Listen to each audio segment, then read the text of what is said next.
Good evening, everyone. The meeting will come to order. Thank you all for being here. You could be out celebrating the Lunar New Year or the first night of Ramadan or Mardi Gras, so we're honored that you chose to be here with us. But Madam Clerk, would you please read the adequate notice of compliance? Adequate notice of this meeting has been provided by the City Clerk's office in preparation of the Council Annual Meeting Notice dated December 17, 2025, which was properly distributed and posted per statutory requirements. Please be advised the fire exits are to my right, your left, and at the back of the room. The city has a listening system to assist the hearing impaired. If anyone needs hearing assistance, please obtain the system at the dais and return it thereafter. Thank you. May we have the roll call, please? Mr. Boyer?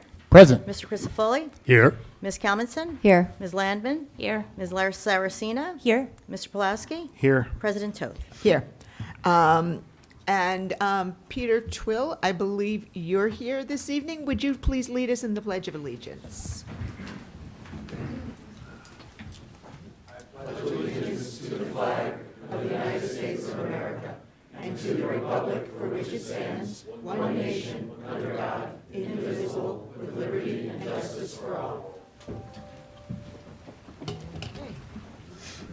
Madam Clerk, would you please read the notices regarding closed session and hearings and comments? A closed session meeting is authorized by state statute, was announced and held prior to the start of this meeting, and the known items for discussion were listed on the published closed session agenda. Please be advised that council meetings are broadcast live on Comcast channels 34 and 36 and Verizon channel 30, and rebroadcast on Thursdays and Saturdays on HGTV on Comcast 36 and Verizon 33. When invited to speak, please come to the lectern. Clearly state your name and address, spell your last name, and speak into the podium microphone so that your comments can be understood by all and properly recorded. Whenever an audience or council member reads from a prepared statement, please give or email a copy to the city clerk at cityclerk@cityofsummit.org. To help facilitate an orderly meeting to permit all to be heard, please limit your comments to no more than 3 minutes in length. Unless you are using an electronic device to follow the meeting agenda or need it for professional emergency contact purposes, please turn it off. Thank you. Thank you. I'm going to expand a bit on the clerk's note about hearing and comments. This will facilitate a smoother process, particularly for those watching remotely. So if you're seated in the first 2 rows, please remain silent during the meeting. Anything you say can be picked up by the microphones and makes it difficult for those watching remotely to hear the proceedings. And the 3-minute limit on public comments corresponds to a bit less than 1 printed page. So if you're leaving your written remarks, please put your name on them and place them in the box near the lectern when you're done. With that, let's move on to the city's business, starting with minutes for approval. Do I hear a motion to approve the minutes and regular and closed session minutes from February 3rd? So moved. Second. Okay. All in favor? Aye. Any opposed? Motion carries. On to reports. Madam Mayor. Thank you, Council President. Thank you for being here. Good evening, everyone. First, I'd like to congratulate our 2025 Officer of the Year, Officer Keith Kwiatek. This is a new tradition started by our Police Chief Ryan Peters to recognize an officer that has demonstrated unwavering integrity and consistently upholds the highest ethical standards with accountability, honesty, and professionalism, even when faced with difficult decisions. Through clear initiative, this officer steps forward to take on challenging assignments, embraces responsibility, and leads through action rather than words. Congratulations to Officer Kwiatek, and thank you for your service to our community. We're lucky to have you.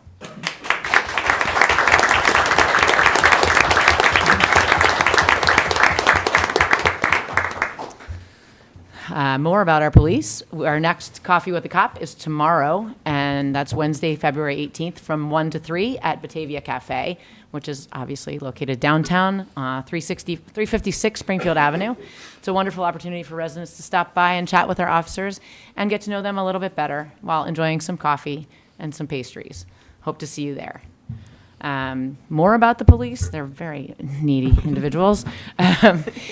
Youth Academy this summer. Applications for the Police Department's Summer Youth Academy will be accepted beginning March 2nd through April 1st. It's a popular program which provides our young residents with an opportunity to develop an understanding of the role of police officer in the community. There are 2 one-week sessions which are held in July, and the program is open to children entering grades 6, 7, 8, or 9 the following school year, with a maximum age of 14 at the start of the program. Cadets doesn't make sense. Sorry, I didn't read this before. They undergo physical training. They learn criminal investigation techniques, and they get to visit the Union County Police Academy and attend demonstrations from other county law enforcement agencies. There are 2 of my favorite weeks, I have to say. They are out here in the lobby, and they sound like they're going through true training, cadet training. It's pretty cool. And the first day, they're really nervous, and by the end, they're very buttoned up and yes sir, no sir, and but still having a lot of fun. So if you're interested, definitely sign up. More information on that is on cityofsummit.org/Youth Academy. Reminder that we're still accepting applications for the Lewis Bay Second Future Municipal Leaders Scholarship Competition through March 9th. This is a statewide competition that centers on the theme, What I Like About My Hometown. It's an easy topic, and it seeks to advance the virtues of elected and volunteer members of municipal government. The competition is open to high school juniors and seniors who live in Summit, and there are 3 state winners, which will each win a $1,000 scholarship. More information on the essay and application guidelines are available on our website at cityofsummit.org/scholarship. We had a record number of submissions last year, and the semifinalists that I chose from Summit went on to be named one of the 3 state winners, so that was kind of cool. I encourage all juniors and seniors to apply, and I'm looking forward to reading your essays this year. New Jersey American Water. You should have received notification through the mail. You should see it on our website as well. But New Jersey American Water's qualified contractor, CDM Smith, started canvassing this week, conducting door-to-door inventory assessments and scheduled inspections of water service line materials. This is expected to continue for the next few weeks, and it's part of NJ American Water's efforts to replace water lines that may contain lead. We have more information on the program on our website, and I encourage you to take a look because they answer many questions residents might have. Just visit the news section of cityofsummit.org to read more. And you can self-report if you know that your service line is, PVC or whatever.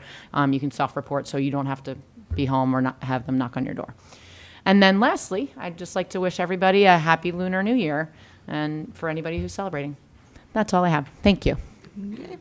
And over to Tammy Baldwin for the City Administrator's Report. Ms. Baldwin. Thank you, Council President. First, I would like to acknowledge our esteemed clerk, Rosie Licatis, will be celebrating 35 years with the City of Summit on February 20th.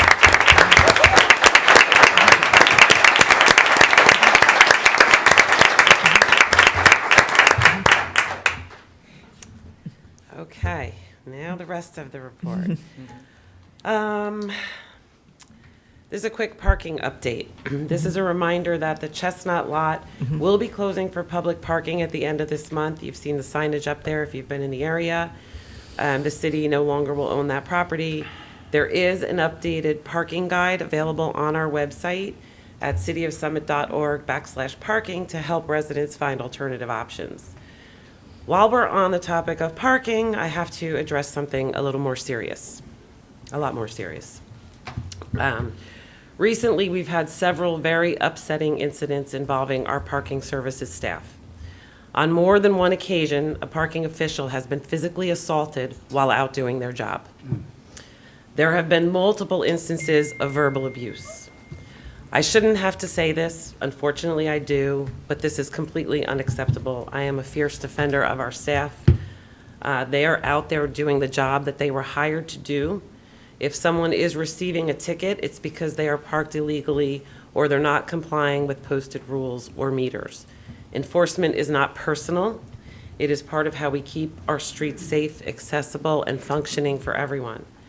I understand parking can be frustrating, but it is never, ever okay to put your hands on a parking official or to verbally assault them while they are working.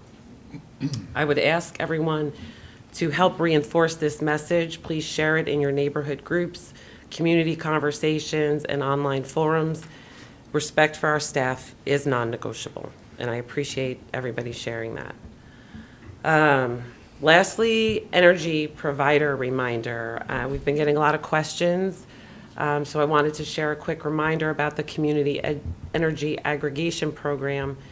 The last couple of weeks, people have been really inquiring about this. It's a program that the city entered into last year to secure lower electricity rates for residents. There were several presentations about it at council meetings. There were information sessions that were held as recent as last month for residents to ask questions about the program. And every eligible resident received a mailer from the Garden State Community Energy Cooperative with program details. It is optional, but unless you opted out by the January 31st deadline, you were automatically enrolled. You can opt out at any time, and the contact information to do that is available at the bottom of the homepage on our website in the news section. So if anybody prefers not to engage in those savings and opt out, the information is on the website and you can do so. And that concludes my report, Council President. Thank you. Now it's on to me. First, I'd like to introduce Marina Brown, who will be joining us on the podium. She's from the firm of Cleary Giacobbe and will be assisting us at our meetings regularly. Then, as you know, a lot has been and is scheduled to be happening regarding our affordable housing plan, and all of it is state mandated. We published the amended plan on Friday, 10 days before the planning board meeting that will consider it. On February 12th, Thursday, a Superior Court judge approved Summit's fourth round plan and dismissed the remaining challenge from Incline Capital. Tonight, we're introducing the required zoning changes. They'll also go to the planning board next week. And on March 3rd, we'll vote to adopt the zoning changes ahead of the March 15th mandatory deadline. It's been pointed out, due to a miscommunication, there is an error in the Round 4 plan as to an address on Springfield Avenue. For now, we are going forward with the plan as written, getting it approved by the deadline to be sure that we're in compliance. After that, we'll be able to correct any errors. While all of this mandatory stuff is happening, council's also going to move forward on what we're able to do. As you know, the city collected a lot of questions 2 weeks ago. We've been getting some more. They and the answers will go up on the website now that our staff has some breathing room and there's a pause after writing all those zoning ordinances. We're going to hold town halls and do our best to answer your questions. The first of these is going to be next Monday, the 23rd at 7:30 in the Jordan Glatt Youth Room at the Community Center. There's also going to be a lot of necessary work on the city's part to implement the development that's going to happen throughout town and to determine and to respond to the increased demands on our roads, on our infrastructure, on our schools, probably on other things as well. And for that, the council is going to establish a task force, working group, what have you, to address some of these issues. Certainly, we want to include residents from all of the neighborhoods that are going to be directly affected by what's in Round 4. So be on the lookout for that as we roll that out. There's more to come. And finally, now that we're past the series of Monday federal holidays and a shoulder surgeon who only operates on Mondays, my regular Monday office hours will be back next week from 3 to 5. So please feel free to stop in then and discuss anything. And now we have our first mayoral proclamation of the year, Madam Mayor. Do the historical minute first? Do we? Yes, I'm sorry. Historical minute first. I apologize. There's a black line in my script. Councilmember Landman. Thank you, Council President. As we celebrated President's Day yesterday, we thought it would be fun to invite some of our elected leaders from Summit High School to provide the historical minute this evening. So I'd like to welcome Charlotte Lemkow, Vice President of the Student Council at Summit High School, and Jack Berenici, the President of the sophomore class. Charlotte and Jack, come on up to the podium, and over to you. Thank you.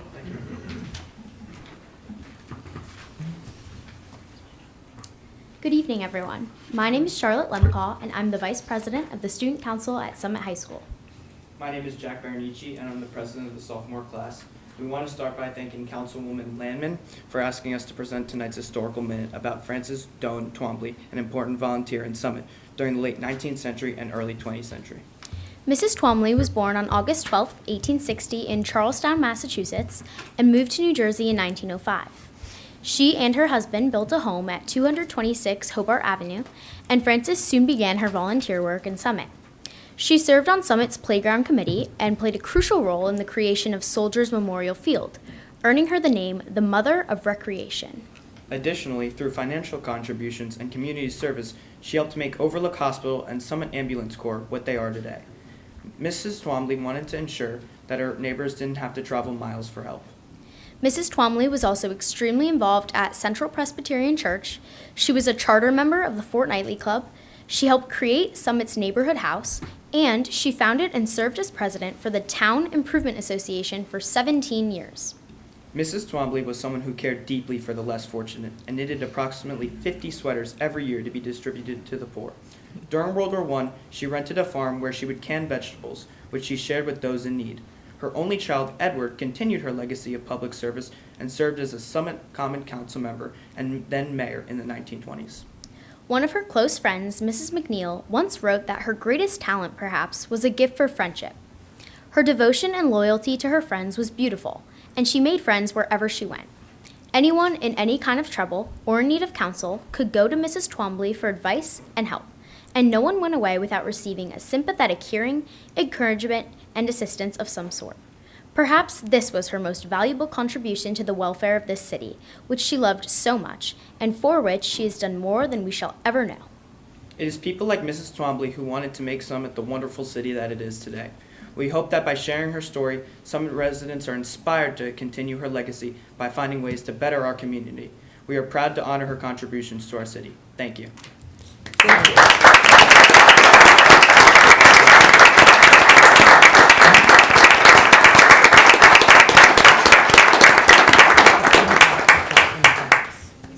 If they could put it in the box. Yeah. If you could put this statement in the box then, and we'll be sure to include it in the minutes. Thank you. Thank you. She's quite a lot to live up to. Now we get our first mayoral proclamation of the year.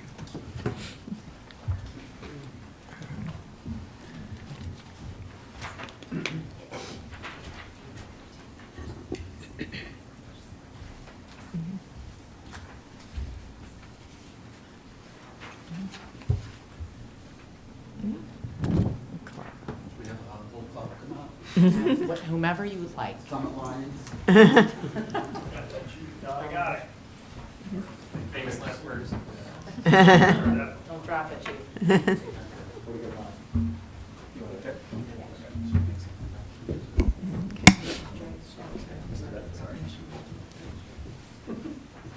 All right. Thank you all for being here. We can slide over wherever.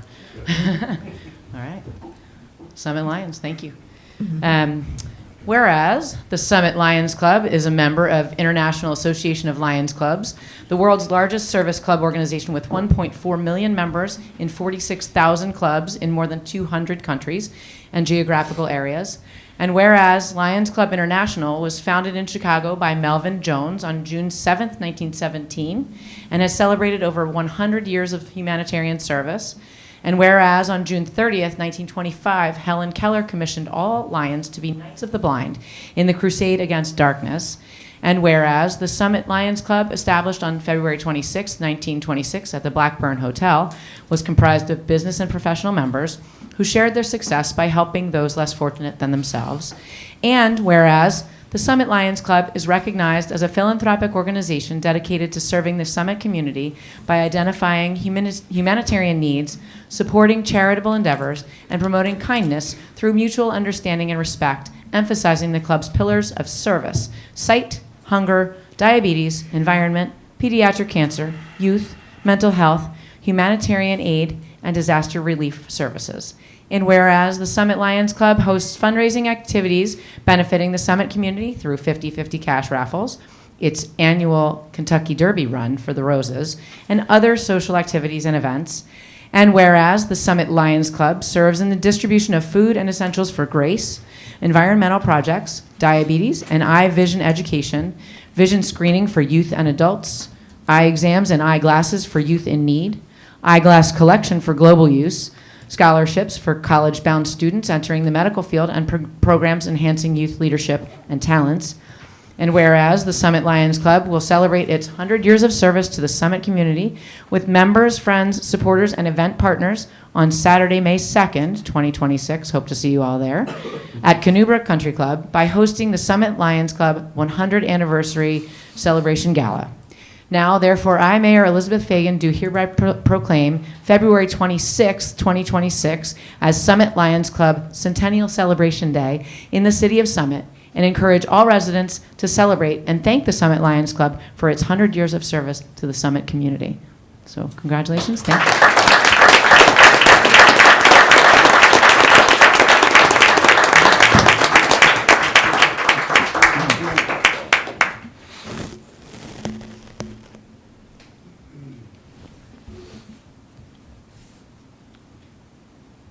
Awesome, thanks.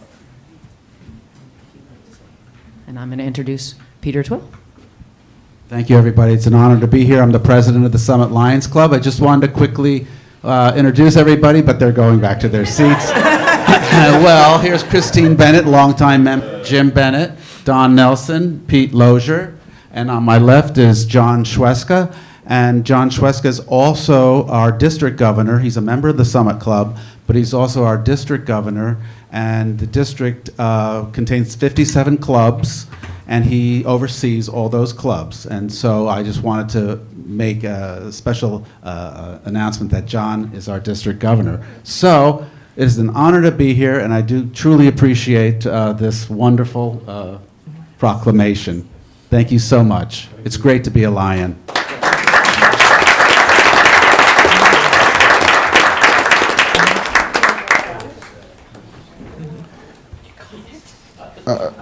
Before you go, Charlotte and Jack, y'all did a great, flawless job in your presentation, and I'm about to do mine, and I was going to show you what not to do, because I'm going to sit up here and go, y'all were great job, guys. Thank you. Now go on, get out of here with your parents. Go ahead. No. Well, and thank you, Councilmember Boyer, for previewing that. You have graciously volunteered to do a bit of a presentation on Black History Month for us. So over to you. I did, and thank you, Council President. You know, there were so many people to pick from here in Summit. Brent Cromwell and Johnny Mallory, Willie Wilson. But tonight is something different, and my son plays jazz music, so I'm really into jazz, and this man here was a pillar of our community, and he was a momentous person who lived right here in our own community. Now, most people know Bill Robinson as the famous dancer Bojangles Robinson, but Summit's Bill Robinson didn't need to dance on Hollywood stars. He built a legacy with a voice that the Star Ledger described as gleaming and lustrous.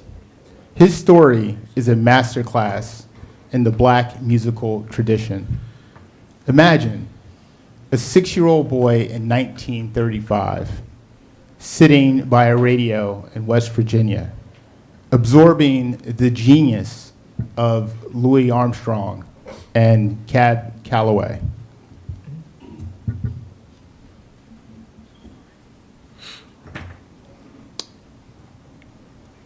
Those weren't just broadcasts. They were his first music lessons. By 1955, Bill brought that oral tradition of jazz straight to Summit. He didn't just sing for us. He conquered the legendary stage of the Apollo Theater and toured as a lead vocalist for the Lionel Hampton Band. What made Bill a true pioneer, however, was his ability to bridge worlds. He famously blended the black jazz roots with that white Appalachian string traditions in West Virginia, showing us decades ago that music has no borders. But Bill's greatest contribution, at least one of them, isn't found in his music, it's found in our hearts. Many of you may remember September 11th, 2006. Our town gathered on the village green, facing the train station in a heavy, painful silence. In that moment of collective grief, it was Bill Robinson who stood up. He didn't perform a complex jazz arrangement for applause. He sang a simple, soul-stirring hymn, "Let there be peace on earth." He used the deep well of African American tradition, not just to entertain, but to heal us. Bill Robinson reminds us this month and every month that Black history isn't just a chapter in a textbook. It's living, it's breathing, and in this case, it's singing right down the street from us. Thank you, Bill. Your legend will always live on in Summit.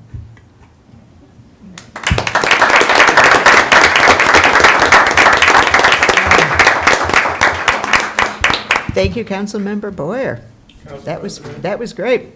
And now we're going to move on to ordinances for introduction. So, Madam Clerk, would you please read the ordinance for introduction 12404? Council President. I'm sorry. Yes, Councilmember Boyer. I'm sorry, I think the Reverend Harriel just had Oh, something quick to say. thank you, Councilmember. Would you please come to the microphone, Reverend, so that everybody can hear you? In that beautiful presentation by Councilman Boyer, I just wanted the audience and the council and the mayor and everybody to know that I was his pastor for at least 30 years, and he was a member of Wallace Chapel, Amos Zion Church in Summit. Of course he was. Thank you for that. All right. Well, now from the sublime to the less sublime. Madam Clerk, yes, ordinance ID 12404. Yes.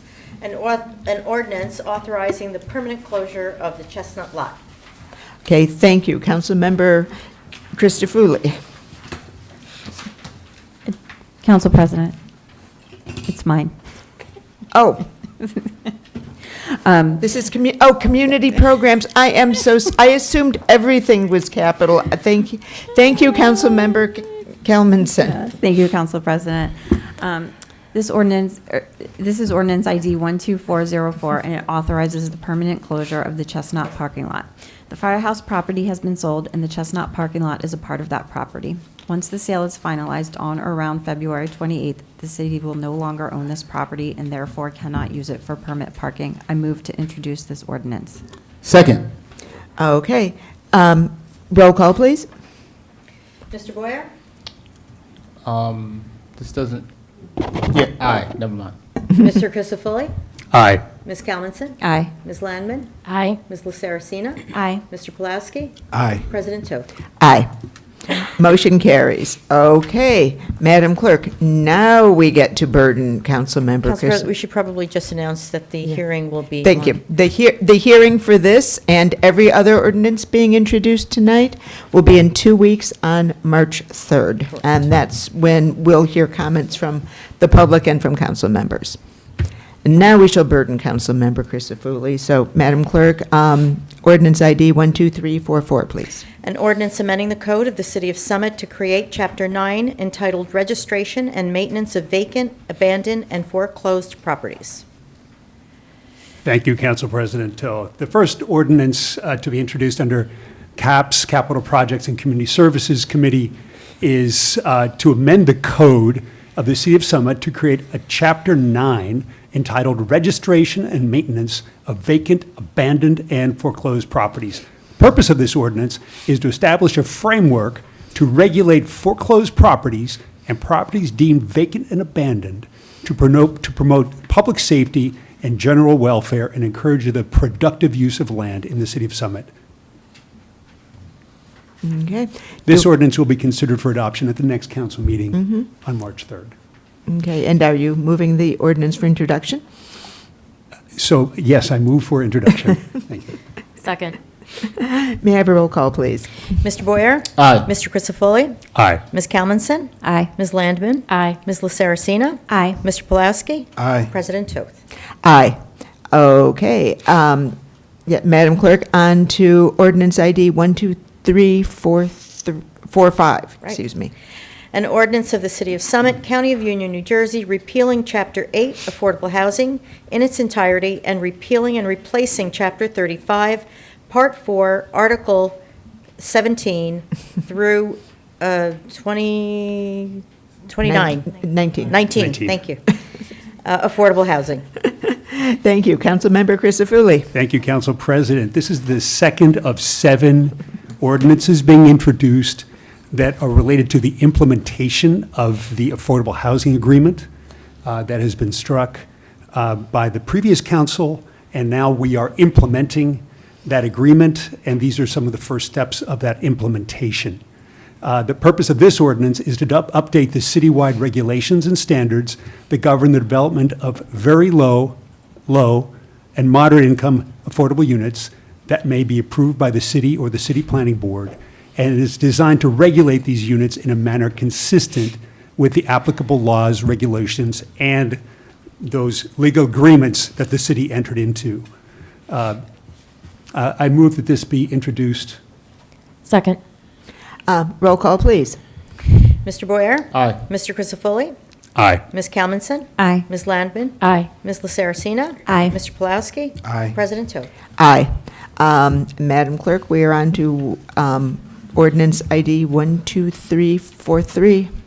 Ordinance of the City of Summit, County of Union, New Jersey, amending Chapter 35 Development Regulations by amending the existing OL-1 and OL-4 overlay zones, creating new OL-2A and OL-2B overlay zones to replace the existing OL-2 zone, and amending overlay zones OL-1 through OL-6 to increase the required minimum affordable housing set-asides to 20% to address a portion of the city's affordable housing obligations. Thank you. Councilmember Crisafulli. Thank you, Council President Toth. I will note on this one, some items. OL-6 is included in the title of the ordinance, but no changes are proposed to that overlay because it's already fully developed. This ordinance amends overlay zones that give the property owners additional optional ways of using their land and does not require any investment from City Hall. This ordinance, I move for adoption, Second. for introduction, sorry. Okay. Roll call, please. Mr. Boyer? Aye. Mr. Crisafulli? Aye. Ms. Kalmanson? Aye. Ms. Landman? Aye. Ms. Laceracina? Aye. Mr. Pulaski? Aye. President Toth. Aye. Motion carries. Madam Clerk, on to ordinance ID 12340, please. Ordinance of the City of Summit, County of Union, New Jersey, amending Chapter 35 Development Regulations by creating a new AH1 Affordable Housing 1 zone to facilitate mixed-use development of Block 4008, Lots 8, 9, and 11. Councilmember Crisafulli. Thank you, Council President Toth.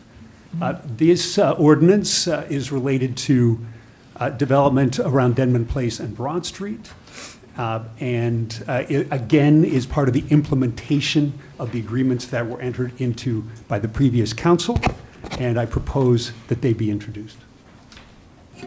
I move. I'm Thank sorry, you. the language. Sorry about that. I move for them to be introduced. Thank you. Second. May we have a roll call, please, Madam Clerk? Mr. Boyer? Aye. Mr. Crisafulli? Aye. Ms. Kalmanson? Aye. Ms. Landman? Aye. Ms. Laceracina? Aye. Mr. Pulaski? Aye. President Toth. Aye. Motion carries. And now, Madam Clerk, we're on to ordinance ID 12342. Ordinance of the City of Summit, County of Union, New Jersey, amending Chapter 35 Development Regulations by creating a new AH2 Affordable Housing 2 zone to facilitate 100% affordable senior housing development on Block 1911, Lot 5. Thank you. Councilmember Crisafulli. Thank you, Council President Toth. This is yet another one of the ordinances that is being introduced to implement the Affordable Housing Agreement. This one is related to a proposed development on the property of the Methodist Church on DeForest Avenue. I move for this ordinance to be introduced. Second. May we have a roll call? Mr. Boyer? Aye. Mr. Crisafulli? Aye. Ms. Calmonson? Aye. Ms. Landman? Aye. Ms. Saracena? Aye. Mr. Pulowski? Aye. President Toth. Aye. Motion carries. We are on to ordinance ID 12341, Madam Clerk. Ordinance of the City of Summit, County of Union, New Jersey, amending Chapter 35 Development Regulations by creating a new AH3A and AH3B affordable housing zones to facilitate inclusionary development on Block 102, Lot 1, and Block 101, Lot 3. Thank you. Councilmember Crisafulli. Thank you, Council President Toth. This is yet another one of the ordinances to implement the Affordable Housing Agreement. This one is related to the proposed developments at 180 and 190 River Road. I move for this ordinance to be introduced. Second. Roll call, please. Mr. Boyer? Aye. Mr. Crisafulli? Aye. Ms. Calmonson? Aye. Ms. Landman? Aye. Ms. Saracena? Aye. Mr. Pulowski? Aye. President Toth. Aye. Motion carries. And finally, Madam Clerk, ordinance ID 12414. Ordinance of the City of Summit, County of Union, New Jersey, amending Chapter 35 Development Regulations by creating a new TH3 Townhouse 3 zone to promote inclusionary townhouse development on Block 3401, Lots 7 through 20. Thank you. Councilmember Crisafulli.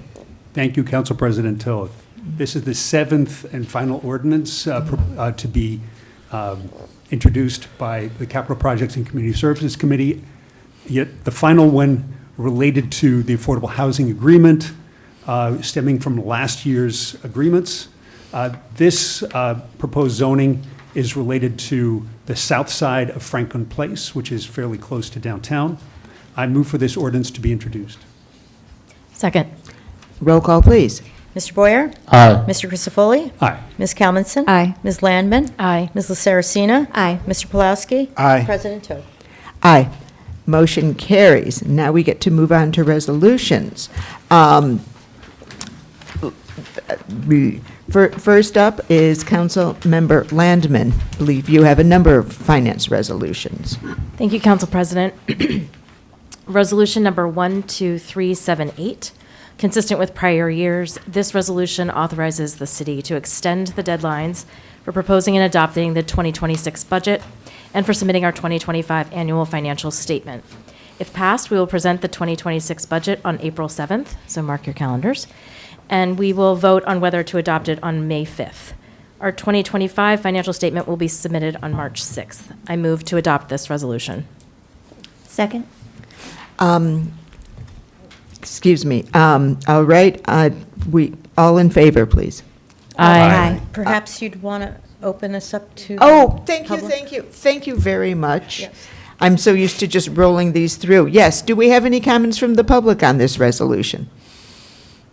No. Do we have any comments from council? Okay. Thank you. Thank you You're for very that, welcome. Madam Clerk. Okay, all in favor? Aye. Opposed? Motion carries. Back to you, Councilmember Landman. This is ID number 12387, authorizing emergency temporary appropriations to the municipal operating budget. The explanation for this resolution and the immediately following two resolutions are the same. Essentially, until we pass the 2026 budget on May 5th, the city is operating under the temporary municipal operating budget. The city needs to spend now on some items like salary for city staff, day-to-day operating expenses like vehicle maintenance, maintaining traffic signals, and purchasing uniforms for our officers. The only way to authorize this needed spending is via this resolution. We're required to call it an emergency, but it is standard operating procedure. I move to adopt this resolution by roll call vote. Second. Thank you. Do we have any comments from members of the public on this? No? Any comments from members of council? Okay, Madam Clerk, may we have a roll call? Mr. Boyer? Aye. Mr. Crisafulli? Aye. Ms. Kalmanson? Aye. Ms. Landman? Aye. Ms. Laceracina? Aye. Mr. Pulaski? Aye. President Toth. Aye. Thank you. Back to you, Councilmember Landman. Thank you. Continuing on, resolution number 12415 authorizes emergency temporary appropriations to the parking utility. Again, the only way to authorize needed spending is via this resolution. We're required to call it an emergency, but it is standard operating procedure, and I move to adopt this resolution by roll call vote. Second? Okay, thank you. Do we have any comments from the public? Do we have any comments from members of council? Over to you for a roll call. Mr. Boyer? Aye. Mr. Crisafulli? Aye. Ms. Kalmanson? Aye. Ms. Landman? Aye. Ms. Laceracina? Aye. Mr. Pulaski? Aye. President Toth. Aye. Thank you. Councilmember Landman. Okay, and last but certainly not least, resolution 12391 authorizes emergency temporary appropriations for the sewer utility. Again, I move to adopt this resolution by roll call vote. Second? Any comments from members of the public? Comments from council? May we have a roll call? Mr. Boyer? Aye. Mr. Crisafulli? Aye. Ms. Kalmanson? Aye. Ms. Landman? Aye. Ms. Laceracina? Aye. Mr. Pulaski? Aye. President Toth. Aye. Motion carries. Councilmember Landman. Okay, and the last resolution for finance is resolution number 12422, accepting the grant funds in the amount of $1,000 from the New Jersey Healthcare Quality Institute through its Mayor's Wellness Campaign incentive drawing. We're one of the winners of the 2025-2026 awards, which we intend to use for mental health awareness. I move to adopt this resolution. Second? Any comments from members of the public? Comments from council? Yes, I thought you might want to say I might wanna something, say Madam something. Mayor. Yeah, we won the lottery on this. This was just because we're a part of the Mayor's Wellness Campaign. And I have to shout out David Guida from the Community Department of Community Programs, because he has been instrumental in helping us do events that are centered around wellness.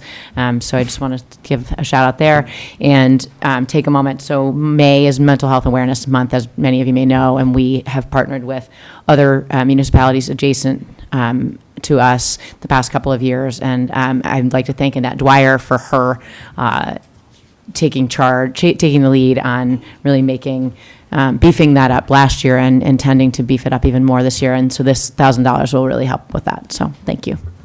Thank you very much. All in favor? Aye. Any opposed? Motion carries. Councilmember Crisafulli, Thank you. we haven't heard enough from you this evening. Thank you, Council President. I might sing the rest of these, just to vary it a little bit. Resolution number 12383 is for Phase 2A of the Parkline project in the amount of $98,800 for the removal of 2 bridges over Ashwood Avenue and Russell Place. The city had received much higher bids for this work and has instead elected to serve as general contractor itself. The funds will come from the Parkline Foundation Trust account, and some flavor from our city engineer, Aaron Schrager, who is unable to be here tonight. He says that there will be brief closure of the 2 subject streets, and that this work will possibly be done during spring break, hopefully to minimize disruption to traffic flows. I move to adopt the resolution. Second. Any comments from members of the public? Comments from members of council? Council President. Yes, Councilmember Boyer. Just a couple of quick Yeah. statements, since the park line is the committee that I chair. So what's going to happen is the 2 bridges, one bridge is going to come down. They'll take it away. They'll put a new bridge up. The other one will be taken down. They'll cut it up because these bridges are really heavy. Then they'll dispose of it. Originally, if everything was perfect, we would have got a decent bid to do the whole Phase 2. However, because the construction workers and developers, they have so many things, so many projects out there that they can do, they're able to charge a lot of money to get the whole Phase 2 done. So what some smart people on the committee decided to do was split it up, and we can use our own DPW to help chip away at it so that when we get ready to do the top, that abuts Henry Street. It'll be nice and cleared, we can get a lower price, and we can move forward, but we just didn't want to stay stagnant with this project. So this $98,000 will be put to good use and keep the park line momentum moving forward. Okay, thank you, Councilmember Boyer. Anybody else? No? All in favor? Aye. Any opposed? Motion carries. Back to you, Councilmember Crisafulli. Council President, thank you. I move to bundle the two engineering services resolutions. Terrific. Okay. Resolution number 12409 would authorize the 2026 consultant engineering services of Collier's Engineering Design for geographic information systems and general engineering in an amount not to exceed $100,000. And Resolution 12408 to authorize the 2026 consulting engineering services from Remington and Vernick Engineers for general engineering, also an amount not to exceed $100,000. I move to adopt the two resolutions. Second. Thank you. Any comments from the public? Comments from members of council? Oh, I'm sorry. Yes, thank you. Councilmember Palowski. So I've mentioned on several occasions that we've been looking for an assistant engineer that maybe could help defray some of the consulting fees that we have. I think we're getting close to not to exceed $1 million on outside engineering services. So I would just encourage the CAPS committee to keep pushing and looking for something like that. Maybe we can save the taxpayers a couple of bucks. Thank you. Any other comments? Council President. Yes, Councilmember Boyer. This may not be the question for this body right now, but I know Remington does a lot of work for us. They're really good engineers. Collier's. Thank you. I can't say that word if I wanted to say it again. What are they doing for us? I don't know. Dan, do you know the difference between the two? So I don't want to put you on the spot. Aaron indicated that they have helped us with our traffic lights. They do geographic information systems and general engineering. And Okay. they've been a provider to us for many years. Thank you. Okay. And I do know in the past, it's better to have more than one option when there's a project the city needs some help on. So typically, we enter into contracts with more than one engineering firm at a time. And there have been a series already introduced earlier this year. Yeah, These are just the last two. Yeah. Any further comments or questions? No? All in favor? Aye. Any opposed? Motion carries. One more for you, Councilmember Crisafulli. Thank you, Council President Toth. And this one is resolution number 12310 to authorize an amendment to the license agreement to allow Brandywine Living at 141 Springfield Avenue, almost down by Route 24, to replace their sign using the same stone pillars that are currently in place. There's a photograph of it in the packet, and it's just swapping out the sign itself, not changing the shape or the supporting structure. I move to adopt the resolution. Second. Any comments from members of the public? Do we have any comments from council? Okay, all in favor? Aye. Any opposed? Motion carries. Councilmember Palowski, do you have some resolutions for us? I think I have a couple. Thank you. This is resolution ID number 12386 to authorize state contract purchase of portable radios for the fire department in the amount of $225,103.77. Periodically, the Summit Fire Department needs to update its equipment, try to spread it out over the years. And at this point in time, our portable radios need to be replaced. It's going to be an upgrade to replace outdated radios. So I move to adopt this resolution. Second. Do we have any comments from members of the public? Any comments from members of council? Council President. Yes, Councilmember Boyer. The only thing I would say is we need to keep trying to get the grant for the radios. I know it's really hard to get. They look at Summit and say, well, Summit's an affluent town. We'd rather give that money to, Plainfield. But we got to keep pushing that. $250K is a lot of money for the radio. So sorry when you get it this time, Chief, but hopefully next time, You have a plot here. Okay. Any other comments? Okay. All in favor? Aye. Any opposed? Motion carries. Back to you, Councilmember Pulowski. Thank you. This is Resolution 12396 to appoint additional humane law enforcement officers. This has to do with pets. And due to shifting duties, Sergeant Majuli will no longer serve as the humane law enforcement officer for Summit. By this resolution, the council will appoint Detective Franchino and Officer Correa to serve in her stead for the remainder of this calendar year and until such time as the council appoints a successor or successors. I move to adopt this resolution. Second. Any comments from members of the public? From members of council? The mayor. I think I have a correction. Okay. Kathy Majuli will remain as Helio, but these are two additional officers in her absence, so that there's coverage if she is not available. I stand corrected. Okay. Sorry. Then you are preventing me from being able to say that it takes two men to do one woman's job. My apologies. Any other comments or questions from council? No. All in favor? Aye. Any opposed? That motion carries. We are on to the consent agenda. So does any member of the public have anything to say about the consent agenda? Should probably take a motion to. Oh, sorry. Somebody, may I have a motion to approve the consent agenda? So moved. Thank you. Second. Thank you. Did you get those? Yes. Okay. Does any member of the public have a comment on anything on the consent agenda? No.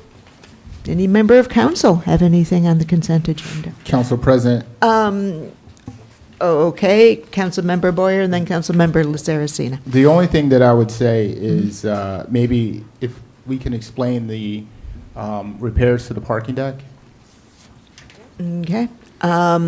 maybe our Yeah. the business Councilmember administrator. Calmanson or Tammy, city maybe. administrator? Yeah. Through you, Council President, I will do my best. I would usually defer this to the city engineer. However, we are looking to repair the tier garage. Some of you may have seen, there was a presentation here quite some time ago by an engineering firm, and we need to go out to bid to secure that. We are trying to do our best to get that work done in the summertime to have the least amount of impact on folks downtown. And we will come up with alternate parking arrangements when we know the exact timing of those repairs. Is that helpful?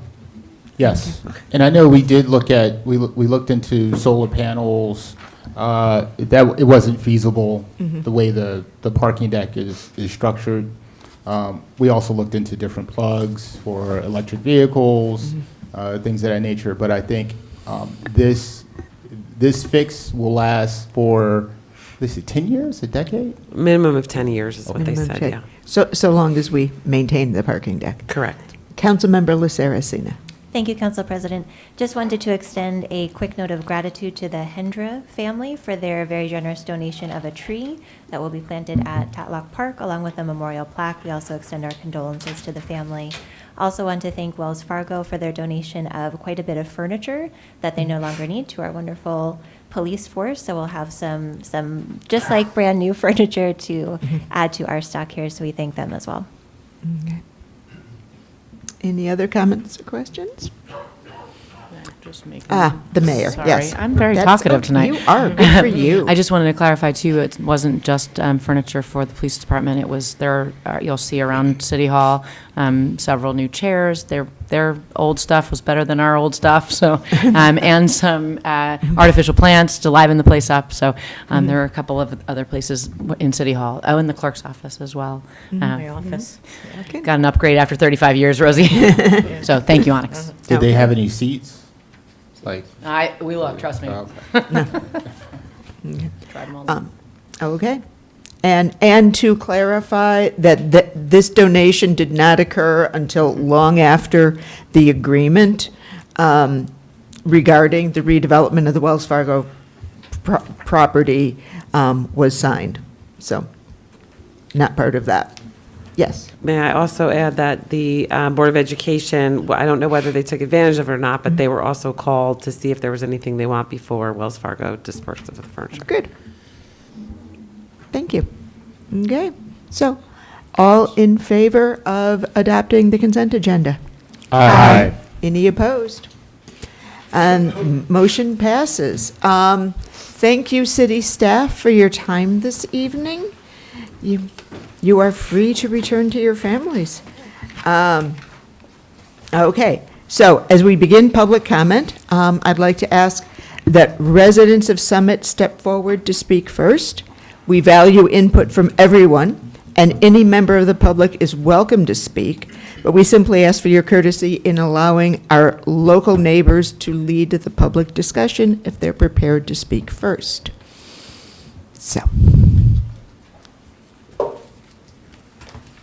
Mr. Bennett. Yes, good evening, Mayor Fagan, Council President Toth, members of Common Council, city staff. I'm Jim Bennett, B-E-N-N-E-T-T, 38 Fairview Avenue. On February 12th, the Superior Court rendered its decision and order approving Summit's municipal housing element and fair share plan for the fourth round housing cycle. This order will secure Summit's immunity from builders' remedy lawsuits for the next decade. The successful result is the product of Council's years of hard work for the residents of Summit. Congratulations. The city is now authorized to adopt and file an amended housing element and fair share plan incorporating the changes contained in the court's order. It must do so by March 16th, 2026, or face builders' remedies, and I see that the 7 ordinances that were introduced from capital projects are a start on that step. The task before you is to get on with adopting the plan now. I won't be able to attend the next council meeting, so your action need not be delayed by my 3 minutes of public comment. The time has come, though, to stop the Monday morning quarterbacking about the deal. The approach taken struck the right balance between avoiding risk and avoiding timidity, and the deal is sound. Generally, the plan distributes affordable housing units throughout the city and avoids concentration. This feature is significant for an overlooked reason. The most concentrated development under the amended plan is 45 units per acre and may not even set a precedent because it is in a remote area of town. If Broad Street West had been built at 140 units per acre, the development would have undermined the city's ability to zone more restrictively elsewhere. I spoke about that point at an anti-Broad Street West rally, and I said that years ago that the zoning board opposed a 5th floor at 45 Maple Street, and during the appeal of that opposition to the Superior Court, the judge took a field trip to the top of the tier parking garage on Springfield Avenue and asked, "How high are we?" Upon hearing the answer, he granted the application for the 5th floor, and Broad Street West would have led to the same issue. We have no Broad Street West here. The council did its best given the mandate that came down from Trenton. The time has come now to get on with what we need to do. Thank you. Thank you, Mr. Bennett. Yeah. Good evening. Good evening. Will Von Klemperer, 156 Colonial Road. I appreciate that you all are taking questions so that the community can, in the end, understand the affordable housing. I sent some in, no answer yet, so I'll put a couple of quick ones out tonight. I comprehend that our affordable housing round 4 number is 345 affordable units to be built plus other credits. For perspective, I think it would be good for the community to know at some point what the numbers were for the communities, the cities around us. Broadly speaking, it's general, every town has its own particulars, but we ought to know that. Second, at the February 3rd meeting, residents asked council how the 345 obligation grosses up to the total number of units that will be built. And there was not an answer at the time. I think so that there can be sensible discussion in town, we ought to have at least a good estimate of that number as soon as possible. You know, plus or minus 10% if there's still particulars. My third question relates to round 3. It's an inquiry. One of the slides on February 3rd talked about the agreements with the Methodist and Catholic churches as being a memo of understanding and something in planning stage. The 10 years of round 3 are done, so I would think the action plan by now would be firm and in concrete. So just a confirmation that this is really going to happen is in order. There are still decisions to be made, best I can understand it. And my question is who will be making the decisions for Summit? I don't know if a judge steps in and decides. Is it the mayor, the Mount Laurel Committee, the council? Who do I look? Where do I look to see who's deciding anything? Finally, I could not have imagined the last meeting, the February 3rd meeting, back in December when I went to the final 2025 council meeting. Council members were taking bows for having completed the affordable housing. And then in January, we heard a very upbeat, positive, no storms out there, city report on the state of the city. So somewhere in this, to understand ourselves, I think we should have a written, complete, sober record of what changed. Thank you. Thank you very much.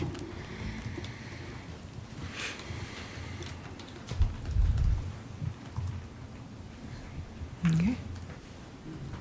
Do we have other comments? Yes.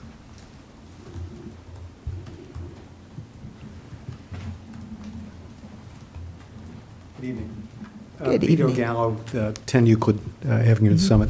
Just a question, maybe an observation. I've read through as many of these 323 pages of on the packet today. I did not see any mention in the zoning of the site that was a matter for considerable discussion at the prior meeting, of the site that was referred to as the Ivies, and it appears to have been deleted from the project. So I think that needs to be clarified. Did the input from the neighborhood result in that not being included in any of these resolutions that were for zoning changes today? It's a question in my mind. Okay, thank you. Okay. Do we have any other questions? Comments, excuse me.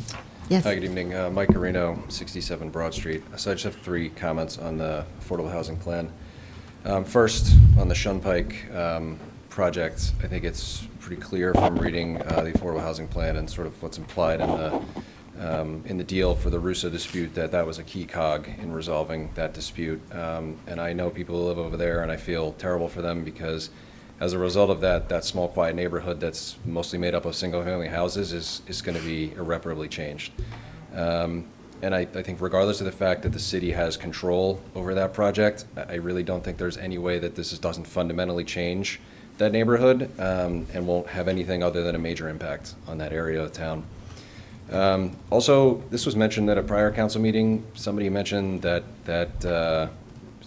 site is within earshot of the county gun range. I live on Broad Street, which is further away from that site from the county gun range. To me, having veterans housing within earshot of a firing range that's active most of the year seems like not a great idea. And I'm wondering, like for the veterans themselves, why wasn't that considered? And if it was it overlooked or ignored? Secondly, on the 190 River Road deal, 2 issues there. It seems like the $1 million for the Affordable Trust Fund, Housing Trust Fund, and the Shunpike Road site, whatever you think of it, those relate to affordable housing. I really don't understand what the $100,000 for the municipal golf course has to do with affordable housing. I don't like the way that looks. I know we could have used the $100,000 for a lot of other things around town than landscaping at the golf course.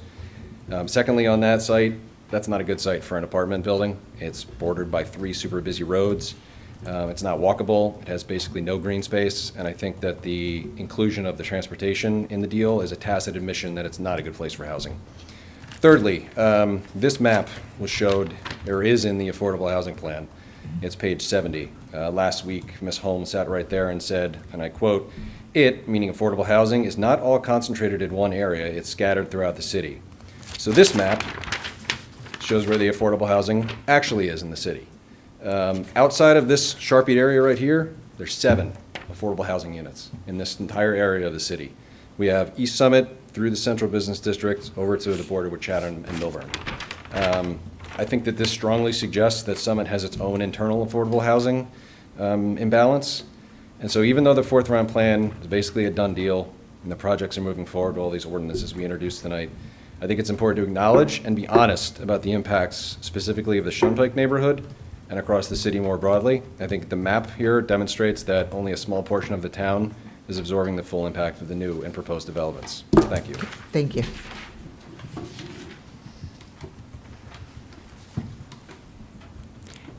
Does anybody else from the public have any comments to make? Yes. Good evening. Sorry I wasn't here in person. I was putting kids to bed. I'm here because I haven't gotten responses. May we start with name and where you live? Ellen de Havilland, 197 Ashland Road. I'm here today because I haven't gotten any responses from the engineering department with some repeated emails. I've copied the mayor and my city reps. There's a proposed sidewalk on Ashland Road where there was a small portion added because I guess from my understanding, there's at least one Linda Lane resident that requested an additional crosswalk, walking area, something. I've drawn a little map because in front of my house, it's the only house on that section. They decided to add an extra sidewalk. Wonderful. I'm more concerned about where they then put the crosswalk across Pine Grove, which is an incredibly congested crossing area. Mind you, the sidewalk for the rest of the road is on the opposite side of the road, and it's just that one block they brought it over.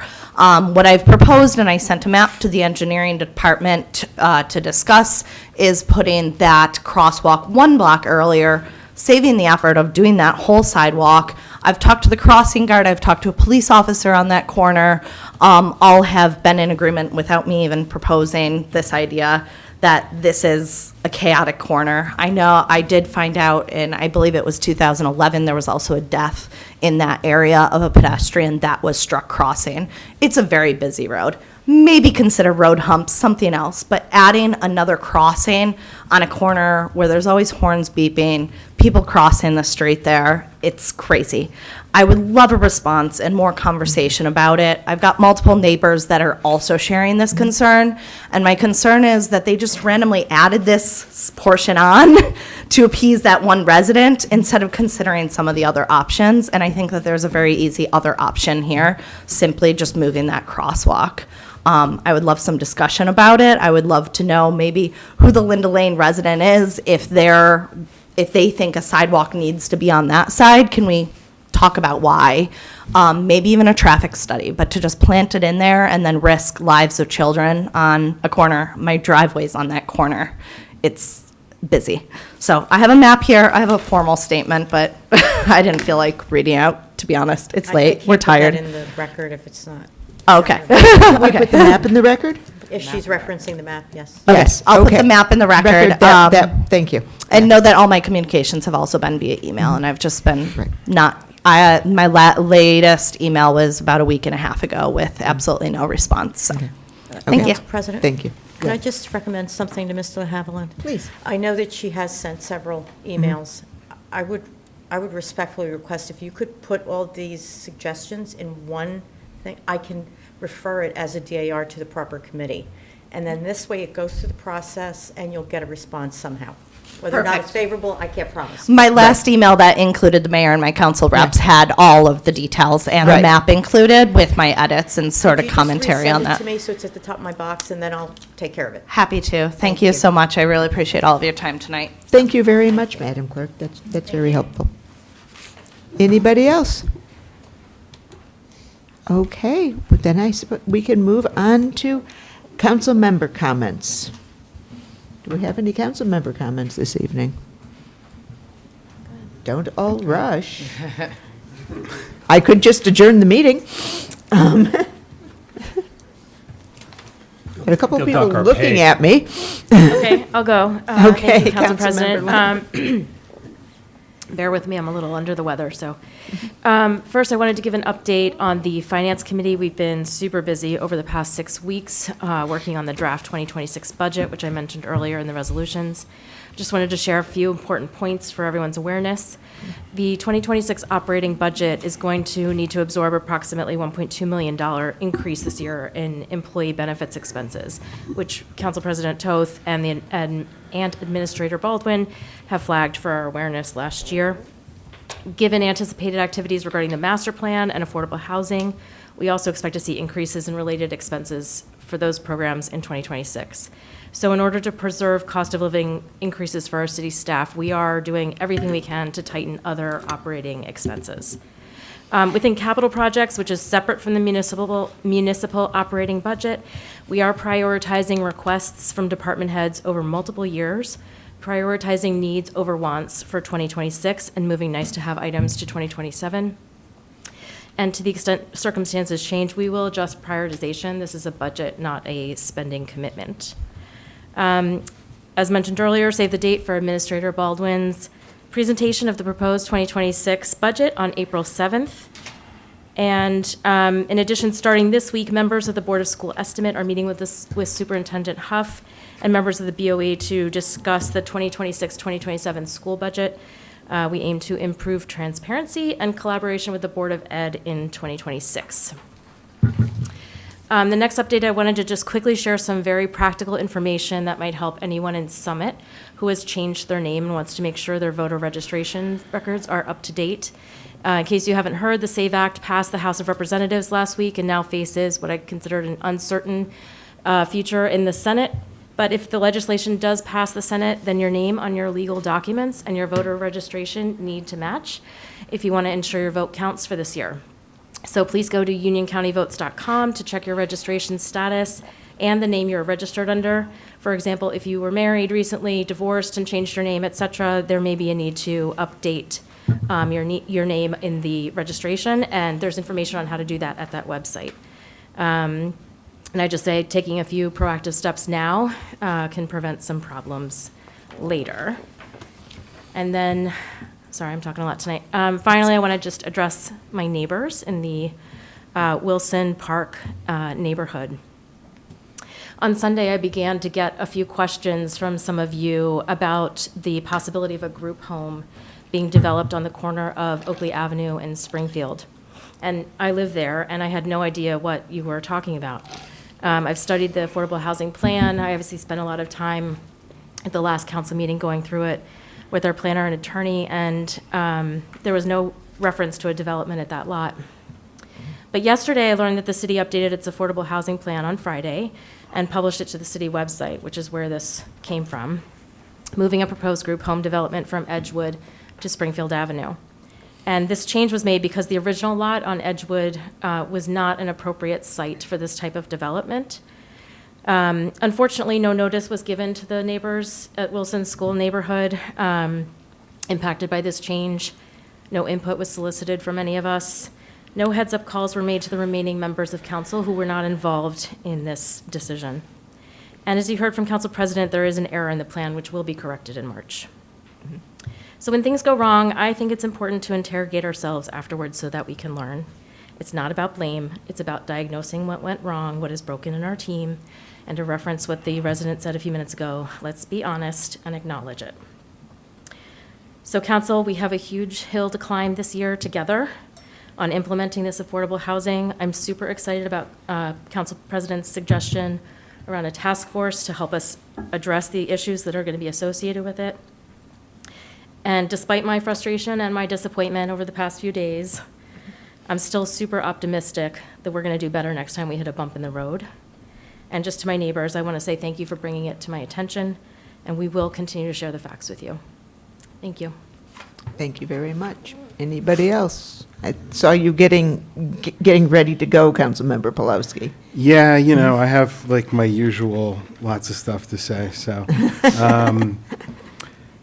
A couple things. At the last council meeting, at about the 3-hour and 57-minute mark, Councilmember Christofouli said we should stop making up lies that get repeated and amplified and repeated again and again and again.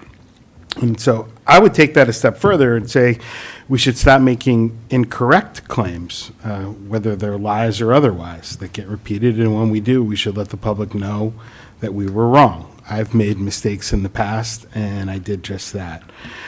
Right after Councilmember Christofouli's statement about repeating lies at that meeting, he said, as we heard tonight, the residents of nearby towns that are similar to Summit enjoyed greater transparency and the ability to make public comments, as if we should have or could have done things differently.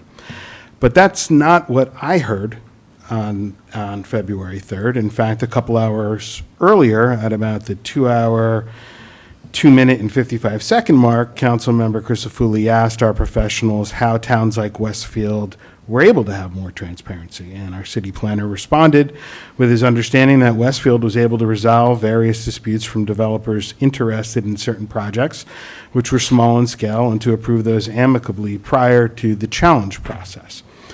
So the circumstances were vastly different, namely because Westfield was not still in negotiations like Summit was, which is the entire reason our council was not able to be as transparent as we'd like to. Look, I did not hear what Councilmember Christofouli says he heard, and I certainly hope that statement doesn't get repeated and amplified, because I think it's wrong.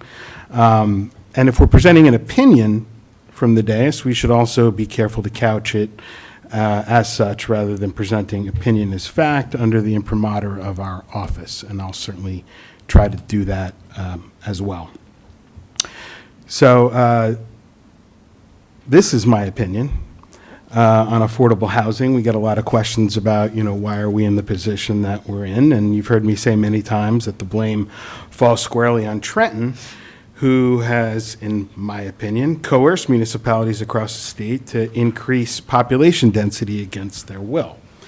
In 2024, the council adopted a resolution to oppose the new fair housing bill for, among other reasons, that it fails to consider the impact from affordable housing projects that were approved during the third round but are still not under construction, and subjects municipalities to increased chances of litigation. And the resolution was to send a letter to the folks in Trenton to ask them to rethink this and not to pass this legislation. It passed on a 5-1 vote. Council members Allen, Boyer, Hamlet, Pulowski, and Smallwood voted to send that letter. Councilmember Miniger voted against sending that letter. Councilman Vartan was absent. At the end of last year, we introduced a similar resolution opposing a bill that has not come to fruition, and I don't think that it will.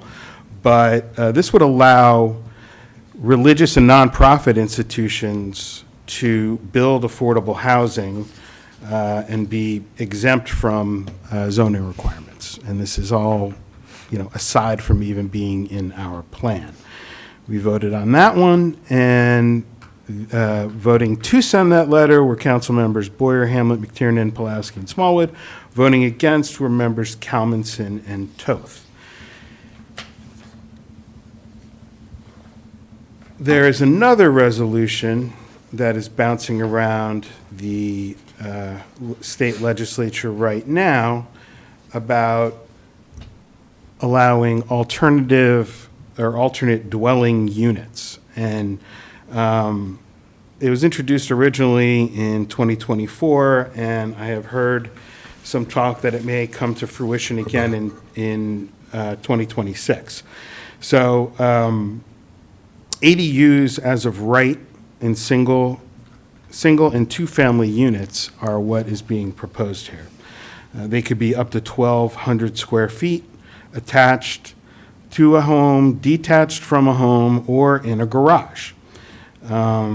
Each would have a kitchen, bathroom, living and sleeping area, and can be up to 1,200 square feet with a minimum of 300 square feet. And the only demand for, they can only be denied for health or safety purposes, maybe if drainage isn't sufficient or what have you. Not only that,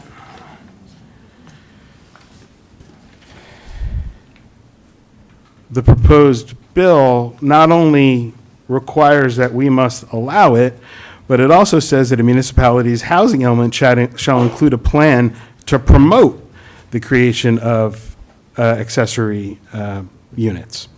So it's just another step towards taking away some of our home rule in what the density of our city should be and how we should zone it, or I guess they can just ignore the zoning and put these in. I mean, imagine if even 100 houses added accessory dwelling units, what that would do to our population and infrastructure.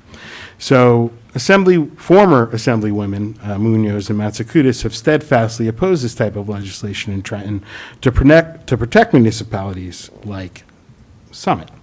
My colleagues on the dais, both now and Councilman Miniger and Vartan, worked really hard to replace those two Assemblywomen in the Senate, and they succeeded in doing so with the election of Summit's own Andrew McCurdy. Will Assemblyman McCurdy continue to fight against state-elected overdevelopment? We can only hope. I strongly recommend, I'm going to be presenting another proposed resolution to oppose this potential legislation should it ever come to fruition. And I hope we get it on an agenda. And if we don't, I'll make the motion from the floor. And I'm sure Councilman Boyer will second me, and I hope that the rest of the council will vote to have a hearing on it and consider it. So I strongly recommend that the council adopt an accessory dwelling unit resolution that I'll be proposing. And I recommend residents encourage council members to adopt it as well. I also recommend that some residents reach out to our new Assemblyman, Andrew McCurdy, and encourage him not only to vote against additional legislation that would allow Trenton to control Summit's destiny, but also to actively work to introduce a revised Affordable Housing Act to provide Hill citizens and other municipalities some relief.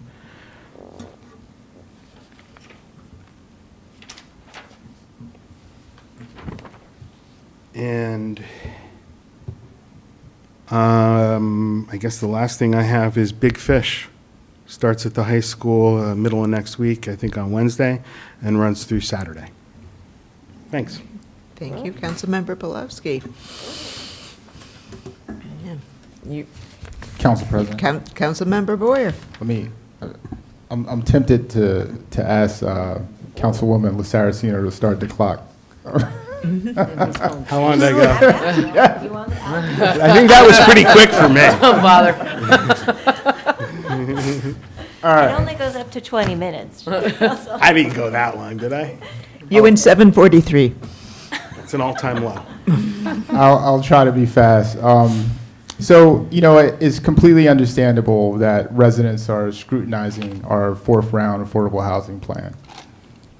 But the narrative that this is a bad plan or a rush plan or promotes overdevelopment ignores both the statewide legal reality and specific protective mechanisms secured in this agreement. So when you compare Summit's mediation agreement to how other New Jersey municipalities are handling their fourth round obligations, the city actually managed to secure significant developer concessions and utilize strategies specifically designed to prevent high density sprawl. Many municipalities meet their prospective need by simply rezoning large tracts of land for new inclusionary developments. Because developers typically demand 4 or 5 market rate units for every one affordable unit to make a profit. This traditional approach naturally leads to overdevelopment. Summit's prospective need obligation, 345 units. Rather than achieving this purely through new construction, the agreement relies heavily on creative alternatives that do not add new structural density to the city. And that is a huge win. We are talking about the city securing credits for 147 existing units across Weaver Street, Glenwood Place, and Vito Gala. That is a significant win, A, for our current affordable housing stock that hasn't been rehabilitated in 40 years, and B, reducing what all residents wanted in both parties, over development. That was a huge win by the last administration. Other municipalities also didn't get concessions from developers.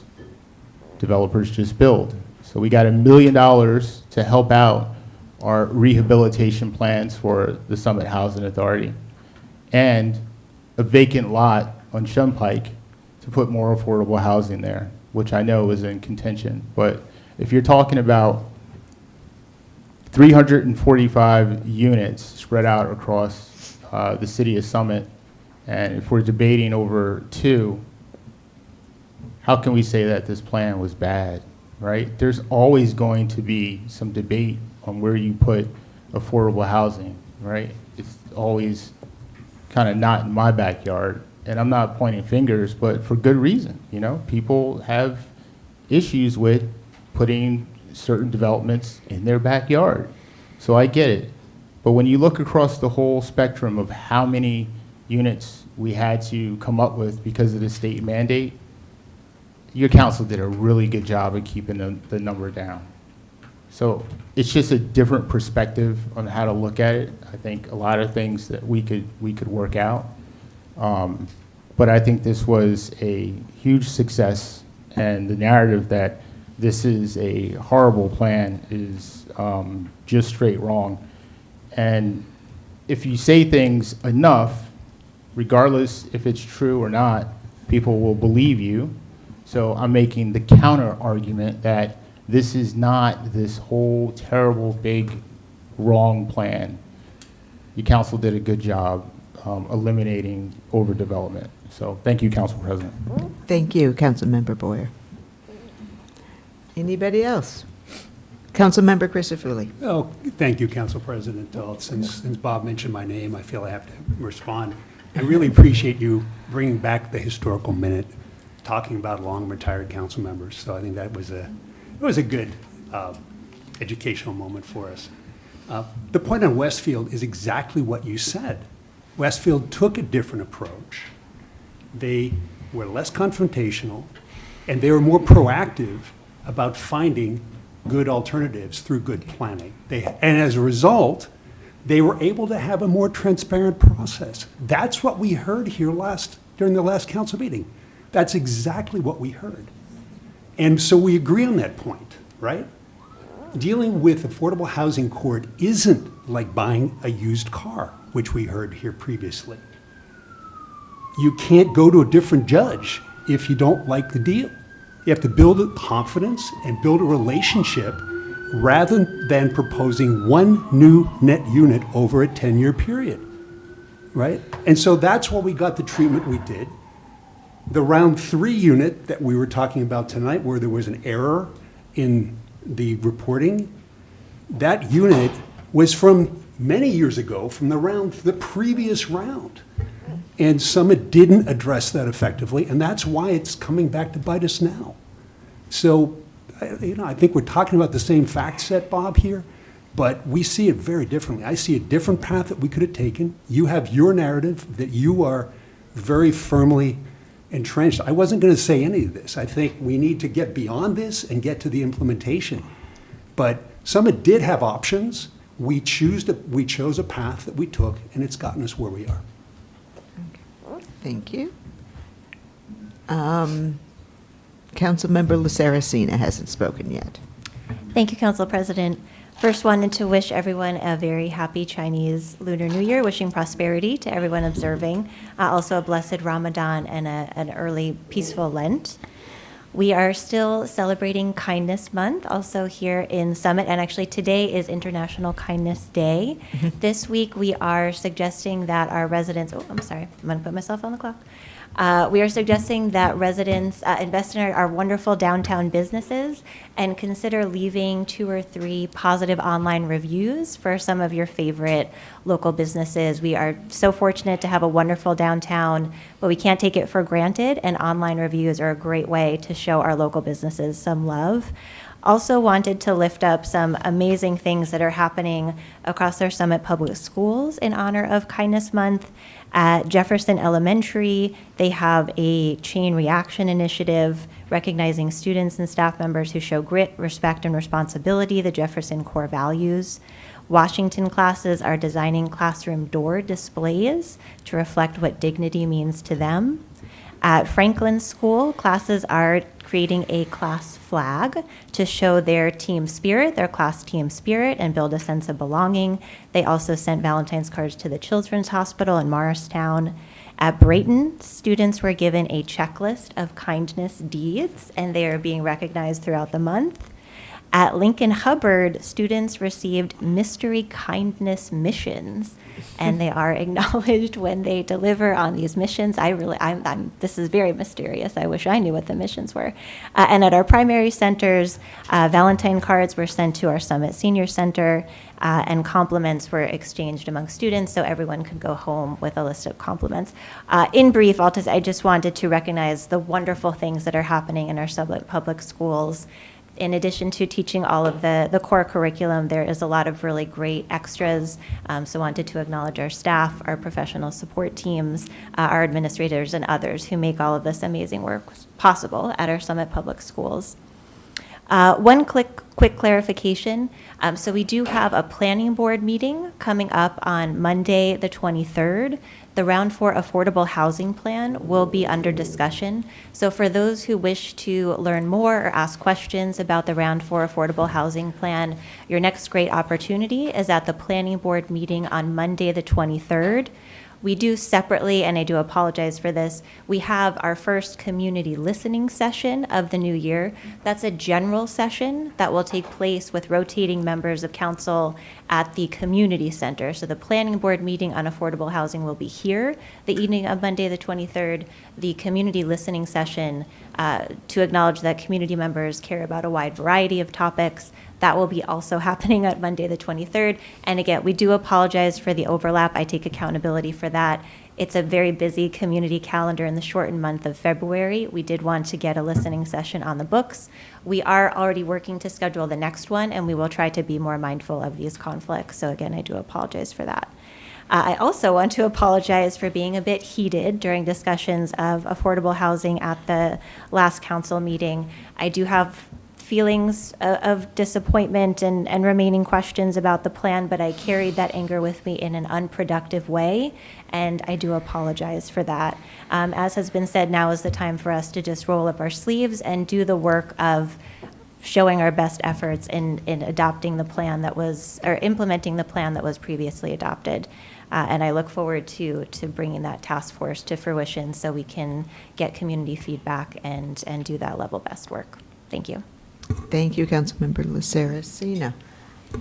All right. It'll be really quick. Yes. Thank you for your opinions, Councilman Crisafulli. I've made mine clear. The beauty of today's technology is that everyone can go to YouTube, City of Summit, live, February 3rd meeting, watch the 2-hour mark, and decide for yourself. Thanks. Agreed. Okay.